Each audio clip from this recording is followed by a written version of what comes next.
അന്നത്തെ രാത്രി ചന്ദ്രോത്ത് വീട്ടില് എന്തൊക്കെയാ നടന്നെന്ന് എനിക്കൊരു ഓർമ്മ കിട്ടുന്നില്ല. ഞാൻ അവളോട് പറഞ്ഞിരുന്നു, എന്തോ അരുതാത്ത് നടക്കാൻ പോകുന്നു എന്നൊരു തോന്നല് വരുന്നു, നീ സൂക്ഷിക്കണമെന്നൊക്കെ. തലേന്നൊരു ദുസ്വപ്നം കണ്ടതാ ഞാൻ. പേടിച്ചതുപോലെ തന്നെ നടന്നു. കൊണ്ടുപോയവരെന്നെ അങ്ങ് കൊന്നാ മതിയായിരുന്നു. എന്റെ മോൾക്ക് എന്ത് പറ്റിയോ? അച്ഛനൊന്ന് ഊഹിച്ചെടുക്കാൻ പറ്റുന്നുണ്ടോ? അച്ഛനെ ബോധം കെടുത്തിയ ആളുടെ രൂപം മറ്റോ? ഇല്ല, ഒന്നും പിടികിട്ടുന്നില്ല. പാർക്കിങ്ങിൽ ഒരുപാട് കാറുകൾ ഉണ്ടായിരുന്നു. പാർക്കിംഗ് ഏറിയയിൽ ഒരു രൂപം അങ്ങനെ ചുറ്റിത്തിരിയുന്നത് പോലെ തോന്നി. കാറിൽ നിന്ന് എന്തെങ്കിലും അടിച്ചു മാറ്റാൻ വന്ന കള്ളന്മാരായിരിക്കുമെന്ന് ആദ്യം കരുതിയത്. പക്ഷെ ആരെയും കണ്ടില്ല.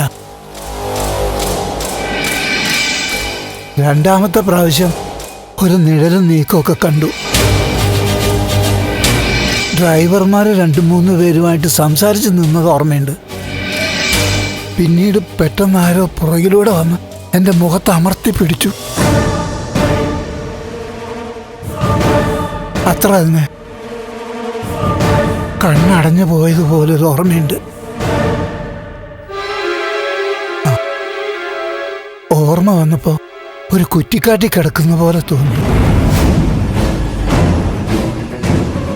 അവിടുന്ന് ആരൊക്കെ എടുത്ത് ആശുപത്രിയിൽ എത്തിച്ചു. ബോധം കെട്ടതിന് ശേഷം എന്തൊക്കെയാ നടന്നെന്ന് അറിയില്ലല്ലോ. ഇടയ്ക്കെന്റെ അബോധ മനസ്സ് ഉണർന്ന പോലെ തോന്നി. എന്റെ ദേഹമൊക്കെ ഉലയുകയാണെന്ന് തോന്നി. എന്നാ ചിലപ്പോ നല്ല കാറിലോ മറ്റോ കൊണ്ടുപോവുകയായിരുന്നിരിക്കും.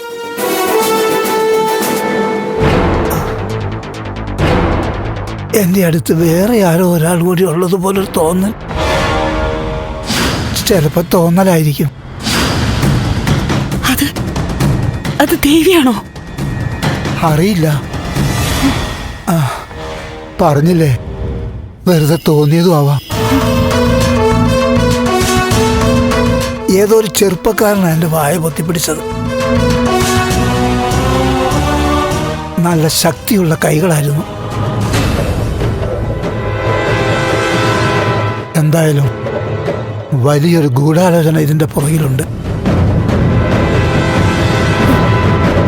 എനിക്ക് മോളെക്കുറിച്ച് ആലോചിച്ചിട്ട് പേടി തോന്നുന്നു. ഇതിന്റെ പുറകിൽ ഒരാളല്ല, ഒരു സംഘം തന്നെ ഉണ്ടാവും. അവർക്കിടയിൽ നമ്മുടെ മോള്.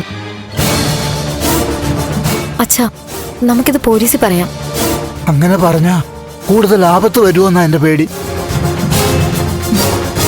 അച്ഛൻ വിഷമിക്കാതെ കിടക്ക്, ഒന്നും ആലോചിക്കണ്ട. എന്തായാലും അന്വേഷണം നടക്കുമല്ലേ.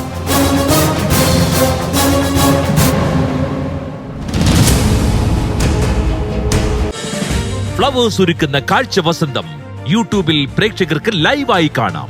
ഫ്ലവേഴ്സ് കോമഡിയിൽ ജോയിൻ ചെയ്യൂ, ആസ്വദിക്കൂ.